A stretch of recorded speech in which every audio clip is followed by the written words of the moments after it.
Hello दोस्तों, मैं आपका स्वागत करता हूं मेरे इस यूट्यूब चैनल जिसका नाम है नर्सिंग वाले पे। दोस्तों, जो हमने एक शॉर्ट आंसर क्वेश्चंस की सीरीज शुरू की हुई है, आज मैं उसका पार्ट 2 लेके आया हूं। तो चलिए जल्दी से शुरू करते हैं। पहला क्वेश्चन है, myxoedema is a sign of hypothyroidism, hyperthyroidism, Cushing syndrome और एडिशन डिजीज। तो इसका राइट आंसर है myxoedema is a sign of hypothyroidism. जब भी किसी पेशेंट में लॉन्ग टाइम तक थायराइड हार्मोन की कमी हो जाती है तो उसको मल्टीपल ऑर्गन अबनॉर्मेलिटी हो जाती है, जिसकी वजह से उसका जो सेंसोरियम है वो अल्टर्ड हो जाता है। अल्टर्ड सेंसोरियम क्या है? जैसे उसकी परसेप्शन की, थिंकिंग की, सोचने की, समझने की, ओरिएंटेशन, ये सारी चीजें उसकी डिस्टर्ब हो जाती हैं। उसको बोलते हैं अल्टर्ड सेंसोरियम। तो myxoedema is a sign of hypothyroidism. अब बात कर लेते हैं हाइपरथायराइडिज्म की। जब किसी पेशेंट के अंदर थायराइड हार्मोन ज्यादा हो जाता है तो उसको बोलते हैं हाइपरथायराइडिज्म। तो हाइपरथायराइडिज्म का क्या साइन होगा? एक्सोप्थैलेमस। एक्सोप्थैलेमस क्या होता है? Bulging of eyeballs. जैसे आप ये चित्र देख रहे हो, ऐसी आंखें, मतलब बाहर को निकली हुई सी आंखें हो जाती है पेशेंट की। ये कई लोगों में नॉर्मल भी होता है, लेकिन ये एक साइन है, एक्सोप्थैलेमस एक साइन है हाइपरथायराइडिज्म का। तो नेक्स्ट ऑप्शन है इसमें कुशिंग सिंड्रोम। कुशिंग सिंड्रोम क्या होता है? जब जो हमारे एडर्नल ग्लैंड होते हैं किडनी के ऊपर, वो ज्यादा मात्रा में कोर्टिसोल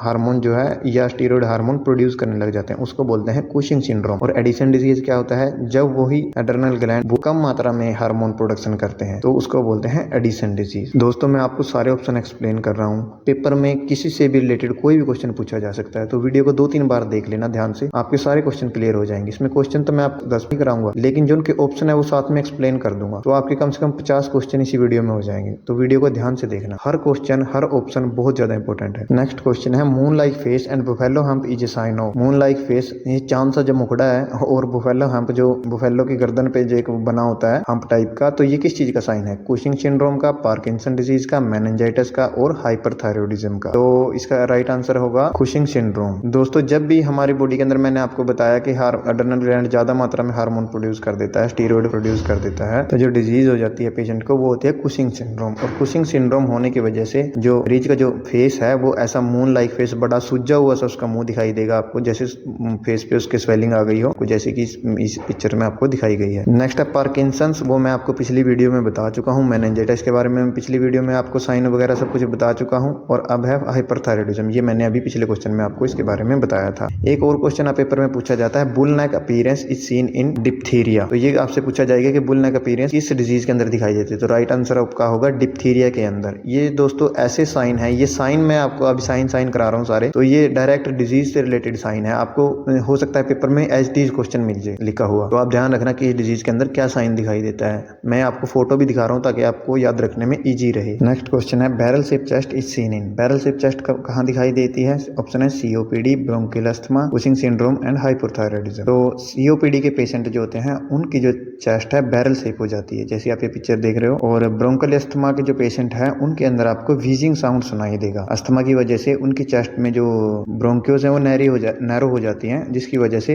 या ऑब्स्ट्रक्शन हो जाती है वहां पे सेक्रीशंस वगैरह की वजह से, और जिसकी वजह से जब एयर पास होती है तो आपको व्हीजिंग साउंड सुनाई देती है एयर ऑब्स्ट्रक्शन की वजह से। तो और इसका अस्थमा का नेक्स्ट साइन है साइनोसिस। साइनोसिस क्या होता है? Blue discolouration of the skin, oxygen ना मिल पाने की वजह से। ये भी अस्थमा के पेशेंट में देखने को मिलता है। कुशिंग सिंड्रोम मैं आपको बता चुका हूँ और हाइपोथायराइडिज्म भी मैं आपको बता चुका हूँ। नेक्स्ट क्वेश्चन है, green rusty sputum is seen in. Green rusty sputum किस में दिखाई देता है? निमोनिया में। निमोनिया के पेशेंट के अंदर स्पूटम है वो ग्रीन रस्टी कलर का हो जाता है इन्फेक्शन की वजह से। निमोनिया क्या होता है? Infection in air sac of lung, उसको बोलते हैं निमोनिया। नेक्स्ट क्वेश्चन है, Murphy sign is seen in. Murphy sign किस पेशेंट में दिखाई देता है?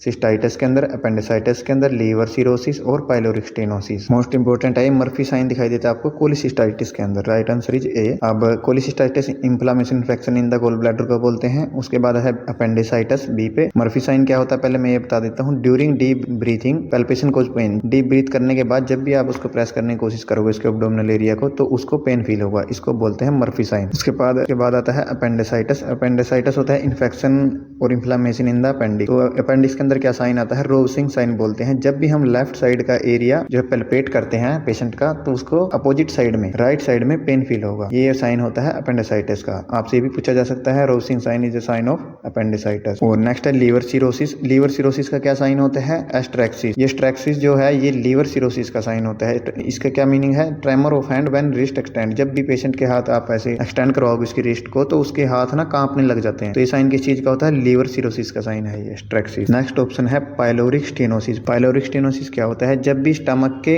और पाइलोरम के बीच की जो ओपनिंग होती है वो नैरो हो जाती है, तो इसकी वजह से क्या होता है? बच्चों में प्रोजेक्टाइल वोमिटिंग होना शुरू हो जाता है। प्रोजेक्टाइल वोमिटिंग क्या फोर्सफुल वोमिटिंग आती है बच्चों को, एकदम से कुछ भी खाए पिएंगे वो आगे नहीं जाएगा, उनका इंटेस्टाइन्स के अंदर नहीं जाएगा, तो वो एकदम फोर्सफुली बाहर आता है। तो इससे रिलेटेड आपसे पूछा जा सकता है जैसे projectile vomiting is a sign of pyloric stenosis. Next question है pear shape heart is seen in, pear shape नाशपाती जैसा जो हार्ट है वो कब दिखाई देगा? Pericardial effusion, tetralogy of Fallot, myocarditis और endocarditis. Pericardial effusion, A is the right answer. जब भी पेरिकार्डियल एफ्यूजन क्या होता है, फ्लूइड बिल्डअप हो जाता है पेरिकार्डियम के अंदर, तो आपको जो हार्ट की शेप है वो पियर शेप दिखाई देगी। बी में है tetralogy of folate, tetralogy of folate क्या है, बर्थ डिफेक्ट हो जाता है हार्ट के अंदर, जिसकी वजह से जो नॉर्मल ब्लड फ्लो है वो डिस्टर्ब हो जाता है बच्चों में, इन्फेंट की डिजीज है ये। और मायोकार्डाइटिस होता है inflammation in the myocardium, heart की मायोकार्डियम लेयर के अंदर इन्फ्लामेशन, और एंडोकार्डाइटिस होता है एंडोकार्डियम के अंदर इन्फ्लामेशन, ये इन्फेक्शन हो जाना। नेक्स्ट क्वेश्चन है first sign of digoxin toxicity, ये बहुत इंपॉर्टेंट क्वेश्चन है।